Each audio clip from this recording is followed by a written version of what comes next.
Welcome back to the 2015 World Barista Championships here in Seattle, brought to you by WCE World Coffee Events. It was with great pleasure I announce the next competitor, the Barista Champion of Australia, Mr. Sasa Sestic!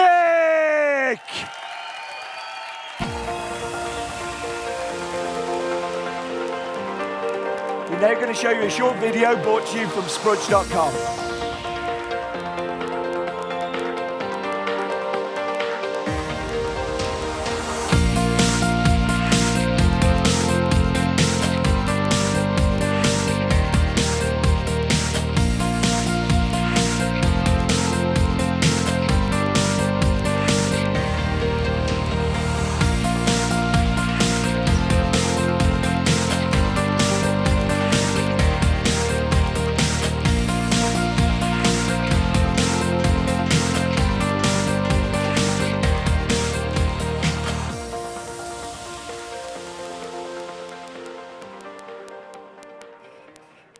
All right.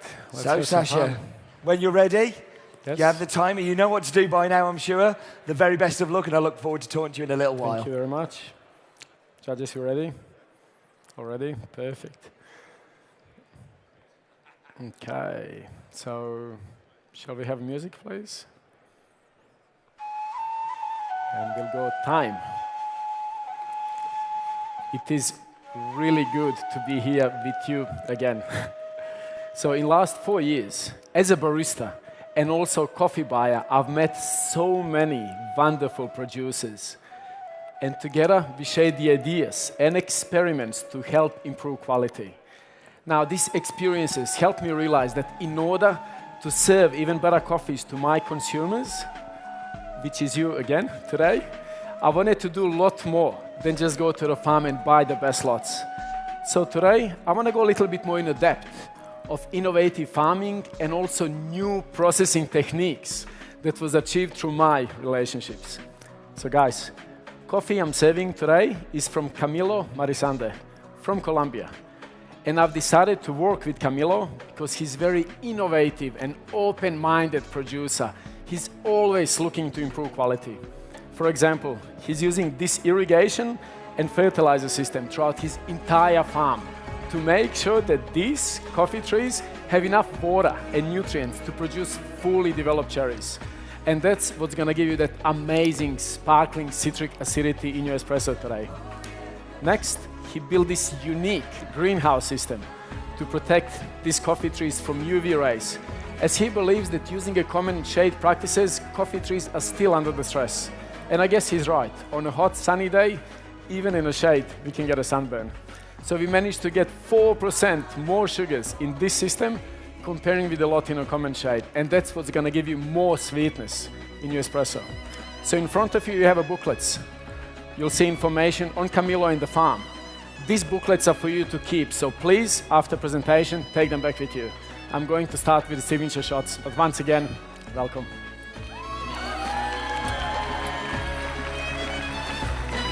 So a nice opening there from our fourth competitor today in the finals. What do you think, guys? A nice opening to talk about the farm, talking about the techniques used at the farm, a nice little diorama on stage being used to sort of like illustrate what's happening. Clever little touch. It's good, I think. You're always looking for ways to communicate what you're trying to do, or ways to showcase Thank you. the work of the producer. Now, this is a producer that you know as well, right, Stephen? Yeah, I work for Intelligentsia Coffee in Chicago, and we work with Camilo Marizalde. He's got a farm in Cauca, Colombia. He's got a number of farms, actually. He's even got farms in Costa Rica coming soon as well. And he's well known for using very, very innovative techniques, planting unusual, rare varieties, and so very much focused on quality Camilo over quantity. Many exotic and rare varietals at his farm. And for you today, I'm serving Sudán Rumé for its vibrancy and stone fruit sweetness qualities. Sudán Rumé is a wild hybrid from bourbon varietal, and it's discovered in western part in Sudan in a forest. Now, I'm just going to cool down these espresso shots for signature drink. We'll get back to this later on. But for now, can you please turn over to page number 1 in your booklet? And you will see that our processing is very unique. And that's because we call this process washed carbonic maceration. And I drew my inspiration from winemakers. And this allowed me, just like it did Camilo, to think completely outside of the box. So I'm going to show you how it works.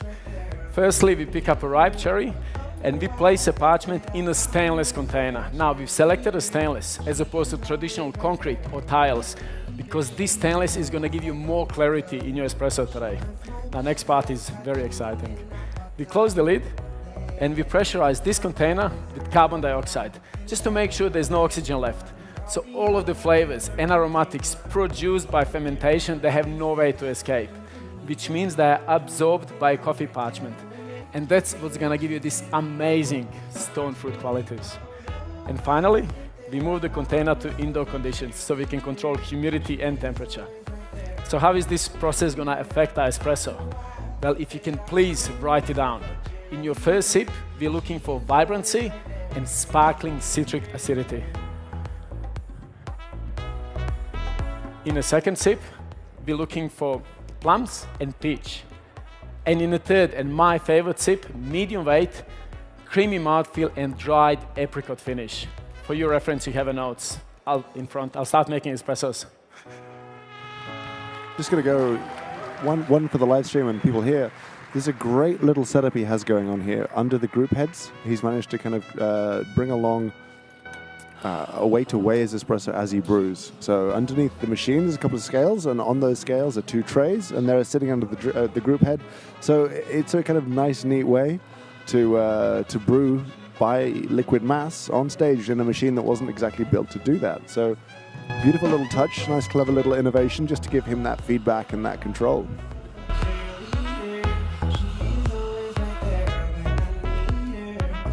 Something you kind of are seeing today is great pace. You know, a lot of competitors being very kind of smart about how they deliver information, how they engage the judges. And you can't help but notice there at Sasa that it's making it very easy for the judges to take notes and saying, you know, very, very clear. Today, you will get this on the first sip, and they're given lots of time to write that down. And I think a lot of competitors often forget that. And it takes time to write down sparkling acidity, you know.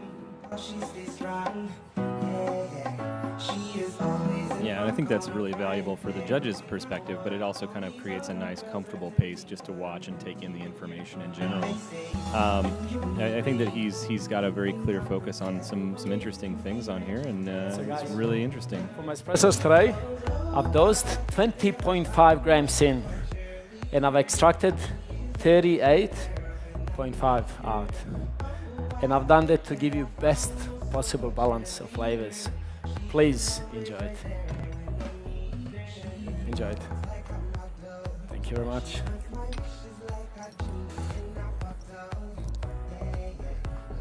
So another thing that's kind of nice to see there is that he has menu cards that he's been using, but it looks like they've been written in, you know, maybe possibly today, that these aren't, you know, these competitors have all competed now 3 times, in the first round, second round, and the third round, and these descriptors, you know, it looks like that Sasa has kind of written in the descriptions and his recipe that maybe he decided on this morning, as opposed to saying, like, this is it outright a couple of days ago, and every day just assuming the coffee tastes exactly the same and using the exact same recipe. He's acknowledging that it can change, that there's variability, which is a nice touch. I am going back to the process here. Carbonic maceration is something that I'm really kind of curious about in terms of a processing method.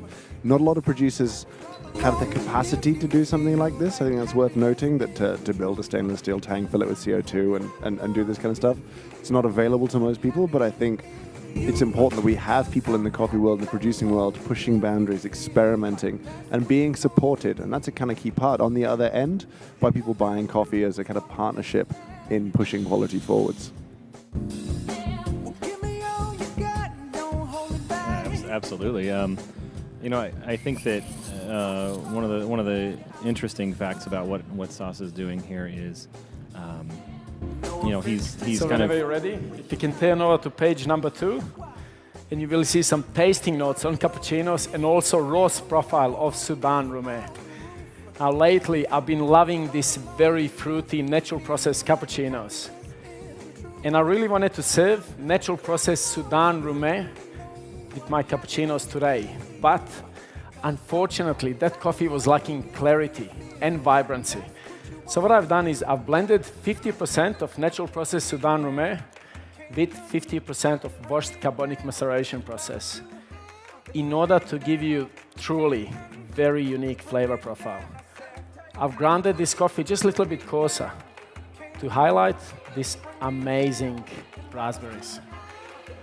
Now, milk I'm using is a Frisian.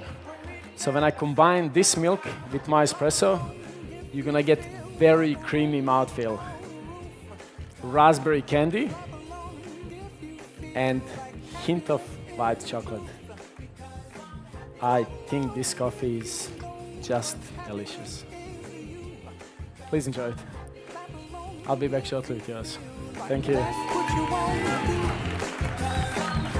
Now, first competitor today to talk about milk, and I know that's a strange thing to say, but over the years we've had a lot of competitors come and go on how important it is to discuss, even down to the name of the cow whose milk was being poured on stage. So it's interesting to see trends come and go in what people are talking about and focusing on, and it just seemed worth noting. Yeah, I think it's a relevant thing because it's definitely an ingredient in this specific drink in particular. But I think that people may have seen that they want to put more focus on certain aspects of their coffee instead, and it's always been that choice of what they talk about. Camilo started his shade system in order to get more sugars developed in a cherry. So when I was in Colombia with Camilo, he told me by slow drying his coffee in a shade also, we get intact parchment without any cracks. And this allows even more sugars to stay on a bean. Please enjoy it. As you can see there on your booklet, on the right-hand side, while roasting Sudan Rumé, we wanted to develop it to approximately 22% from the first crack. And we've done that to best caramelize those sugars without losing any body or acidity. So please, enjoy that sweetness that we both worked so hard for. Thank you very much. Seattle, let's hear you take the roof off for the cappuccinos!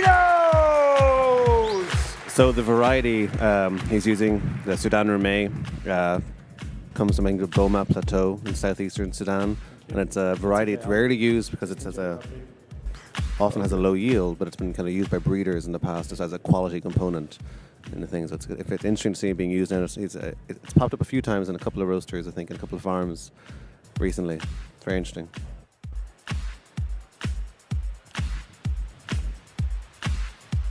So Sasa has a really strong, focus on what he's doing right now. He's very concise with what his movements and how he's working with his station and everything. And sourcing coffee. As a coffee buyer, I've learned that there are a lot of inconsistencies in the processing techniques. So I started looking for answers from more established wine industry to help improve consistency. And first time when I was talking to winemakers, I've asked them why are they using stainless containers during fermentation. And they told me it's to provide clarity. Now that made me very excited because that gave me the idea to bring out winemakers' techniques into the coffee processing.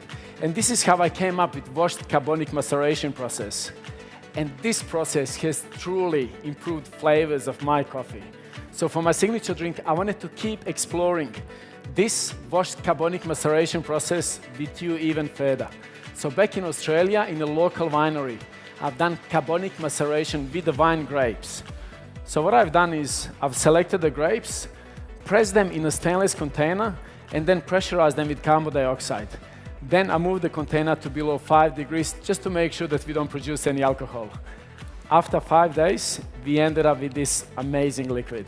Now, out of all grape varietals, I've selected Shiraz because when I add 5 milliliters of this Shiraz grape to 4 shots of my espresso, you're gonna get these amazing raspberries, the same raspberries you've tasted in my cappuccinos.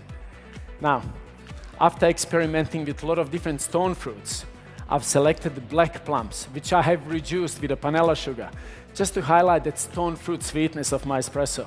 But I'm using panela sugar just to bring this beverage back to balance. I've also slightly heated this reduction, just to emphasize the aromatics. I'm going to add 12 grams. For your reference, at the back of your booklet, you will see full recipes in the details. Right. And now, I'm adding 10 grams of ice. I've made this ice by using a soft water, just to open up the flavors of my coffee. And I've also cooled down these espresso shots to highlight sparkling acidity. That's something that Camilo worked so hard to improve. And to improve body, I'm going to put this entire drink through this high RPM blender that's going to give us that nice creamy texture. Have a look at the booklets. I'll be back with you shortly. And so there was looks like the timer wasn't properly started, but there are scorekeepers and timekeepers who are keeping note of it, and they'll be letting him know what his timing is. But it definitely there's a small kind of a little hiccup that could risk throwing a competitor off, but he seems to be unaffected and moving well. So guys, I would like you to enjoy this drink in 2 sips. But please, in between first and second sip, have a pause of at least 30 seconds. So in the first sip, it's all about texture. You're going to get this amazing creamy mouthfeel. But then in the second sip, we're looking for sparkling acidity, raspberries, and the stone fruits. Beautiful. Now, I believe that relationship between a farmer and consumer plays new but very important role in specialty coffee chain. And my inspiration to work with Camilo is because I, as a barista, want to serve you an amazing coffees. So in behalf of Camilo and myself, please enjoy it. Thank you. Let's give it up for the barista champion of Australia, Sasa Sestic! Call time at 14:57. Pretty impressive considering he couldn't see the clock. Sasha, come join me over here. Just push these cameramen out the way, it's fine. How was that? That was amazing. You seem to have a lot of fun. Take a look at the camera here. Just come back at that. There we go. The cameraman shout at me otherwise. That looks so much fun. Yes, it was so much fun. I enjoyed it so much. So your competition was your national competition was just 4 weeks ago. 4 weeks ago, exactly. Yep. How difficult has it been to prepare to come to the other side of the world within 4 weeks? Well, it hasn't really been 4 weeks. I started my preparation in December last year. I think apart from my 10 days Ethiopian trip, all I was doing was just barista comp for 4 months now. Wow. Spend about 60, 70 hours a week. So, yeah.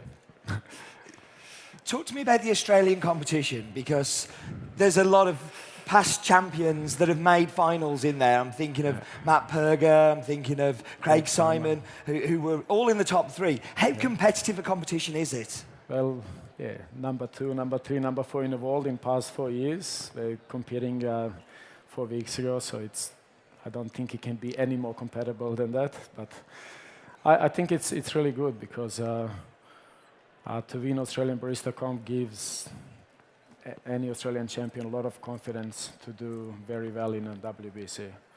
Can I just point out to you that you haven't made it very easy for yourself? You seem to have brought 4 trees with you as well. How did you get that in your luggage? Hand luggage? No, we had about 400 kilos of luggage. Wow. Including, but it was an adventure bringing it all over. Now, if you tried to take that wood into Australia, that wouldn't get in, would it? Lucky that the US allows it to come this way. Yeah. Tell me about Camilo, because I can see him over there, the producer of your coffee. I need to give him a hug first. Go give him a hug. Thank you, mate. Thank you. Yes. How amazing is it to have access to a producer like Camilo that's willing to experiment, willing to do things, and like, does that make it easier up there? Well, I mean, every time when I go to farm, it's always good to have a nice coffee, but I always look for what's the next step. And Camilo is exactly the same producer. He grows amazing coffees, but he doesn't stop innovating and learning and trying to be better. So I think it's a perfect match.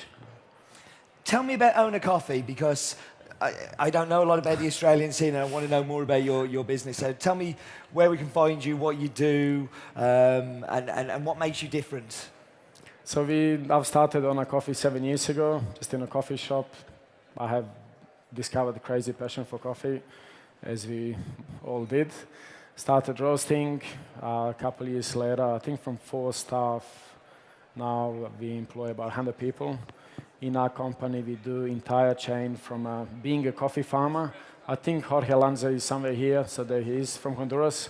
So they are managing Ona Coffee farm in there. So we own our own farm. We import coffee from 10 countries, about 60 to 70 different farmers we work with. That's something that I'm personally very involved. And we have 3 coffee shops, and yeah, it's just one big family, and I love working with these guys, and it's pretty amazing to create something what we have created. We are based in Canberra, so. Canberra, yes. okay. So, the grinders. I've got to talk about the grinders. Like, it's a long time since I've seen an anthem on stage, but actually it's probably not an anthem because there's a whole heap of things gone into that grinder, isn't there? First of all, there's no dosing chamber. Yeah. Well, yeah. We've done quite a bit of testing over the last 6 months, and the way we roast our coffee and the way we extract it and the speed and what we want to get out of the coffee, we found that this was the best. We obviously needed to modify to make it stepless, and which we did, and yeah, it's pretty good. Is there anybody, apart from Camillo, because he's had enough thanks, he doesn't need any more, but is there anybody else that you'd like to thank in the audience or back at home Yes. live on the stream? Well, I'd like to thank volunteers, thank you audience, I'd like to thank all the competitors at the back. It's been amazing to spend 3 days with everyone to see so many happy faces. But yeah, I'd love to thank my coach, Hidenori, that's ignoring me now. There we go. You've got to make coffee for him in a minute, so Yes. that's fine. John Gordon, Kelly, Sam, Arosta. My brother, he hasn't flown for the last 11 years, and he decided to fly for this special event, so thank you very much for coming over. All the Australian box here, and I'd love to thank everyone back in Australia as well. Good man, thank you. So we're doing something new this year where we're getting members of the audience to come and join us, and it's that point of the interview where I pretend I don't know where our hidden audience people are, but yeah, if you want to go back around to the station there. Sure. Has anybody seen a WBC champion and somebody who does the opening ceremonies? Like, has anybody seen those guys? Oh, those 2 guys, yeah, right? Saw them over somewhere. Those 2 bloody Americans. We're over here. Welcome back into the stands. How was that performance? The fun? That's right. Great. We can go ahead and stomp our feet when we like somebody here, right? Let's get this crowd going. Thank you. That's perfect. I like on cue. We'll do it next time then, too. We're going to invite somebody up onto the stage to join our 3 past world champions. Pete is going to take them down to the stage. Who would like to come up on there and be the next person to sit on the panel? I think I'm going to go with this guy in my proximity. Here. Oh. I know, so close. So What's your close. first name? My name's Jonathan Higginson. I'm a barista established coffee, Belfast, Northern Ireland. Oh gosh, Belfast. Ireland, okay. We're getting pretty heavy on the Ireland on this table. Yeah, now, this table is UK going to be in a general, little you know. little weighted in one direction. You want to go ahead and take that stage? Sure, let's do it. Yeah, let's go down there. Right, let's go ahead and take you on down there. Let's give him a round of applause. So while Jonathan makes his way down, I'm going to give the microphone to our current WBC champion, Hiddy. What have you thought so far? Have you been enjoying the show? I've been enjoying show a lot. I mean, like working with these gentlemen is always great, and it's been also a lot of pleasures, a lot of pleasure to comment on those top baristas. By the way, how are you, Hide? Nice to meet you. So I'd like to pass this baton to the Mr. Stephen. Thanks very much, Hide. So, such congratulations, making finals. How many years have you competed? In the last 7 years, 6 times. I competed for 3 years, took a year break, and then done another 3 years. So, Congratulations. been a long time. We would love some coffee. Sure. And maybe while you're making coffee, can you explain this thing right here to people? Well, it's just a simple scale with a few holes of what I can go through, and it helps us to deliver coffee consistently, so we can concentrate on the other things during performance. Great. So we would love some espresso. And could you tell us about the coffee? Sure, I would love to make a cappuccino as well. Sure. Okay, Do you great. have milk? So coffee is, as I've said earlier, Sudán Rumé, grown in a shade system. It's got milk. So Camilo has measured sugar levels. So comparing with the Sudán Rumé outside of the shade, it's minimum 4%. Some of the lots he was getting 7% higher sugar content, but we wanted to say 4 because that's what minimum he gets. That farm is fairly young, so it's 4 to 5 years old, if Camilo recalls it. And the process is, as I said, a little bit different than usual. Grind is a bit noisy. Process is called wash carbonic maceration process. So the idea with that is to try to get as much flavor as possible. Is this the only experiment you've done, or are there other experiments you've done with Camilo that haven't worked as well? Well, Camilo does tons of experiments, but I also do a lot of experiments with a lot of different producers worldwide as well. So I think it was really good match. Sometimes when I talk to producers, I need to sort of push them a bit because they are in their comfort zone. They do the same thing over and over again, and I get all these exciting ideas, and they say, maybe I want to do it. But yeah, Camilo's just jumped on the board with it, so it's really good.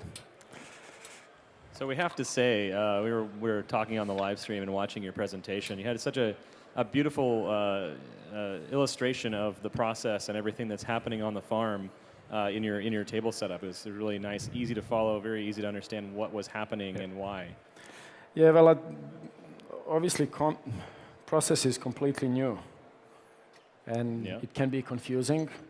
So I try to demonstrate that process as easiest and simple possible way.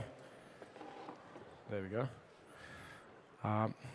And I think it's really important that judges can also enjoy the experience and they don't need to think so hard what's going on. And so these visuals, I believe, worked very well.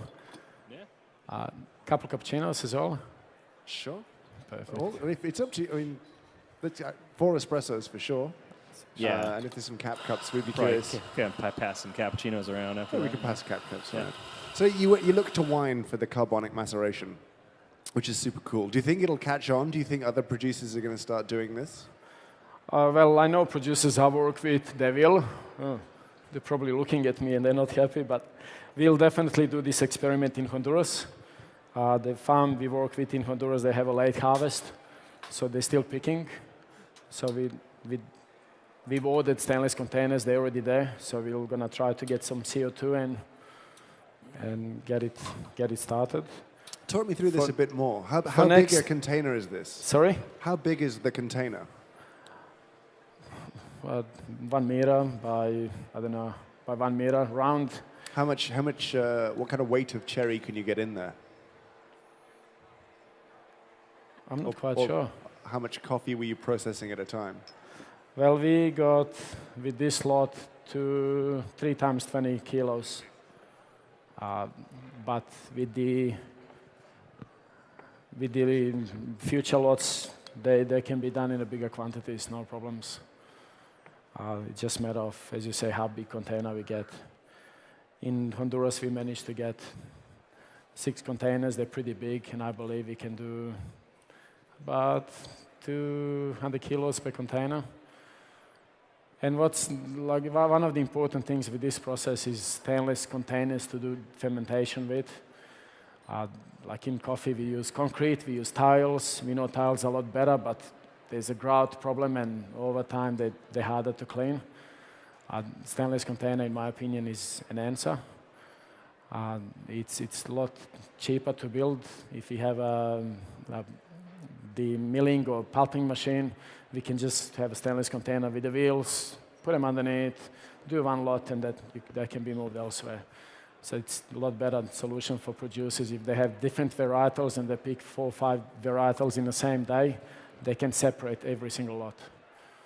So I think that was another message that I really wanted to share with the producers worldwide to encourage them to start using stainless containers. So, hello, Sash. Hello. We meet again. Okay, let me speak a little bit. Otherwise, I'm gonna be stressed out. All right. Hey, you know, how's so? What can I speak? Okay, let me tell you guys one thing. It's a very big thing. Sasa Sestic was used to be an Olympic athlete. Olympic athlete. Yeah, I used to play European handball. He's a handball player. Me and my brother, we played Sydney 2000, and I played through 2 World Championships. I don't know why I start talking this, but... But give it this button to him. No problem, thank you.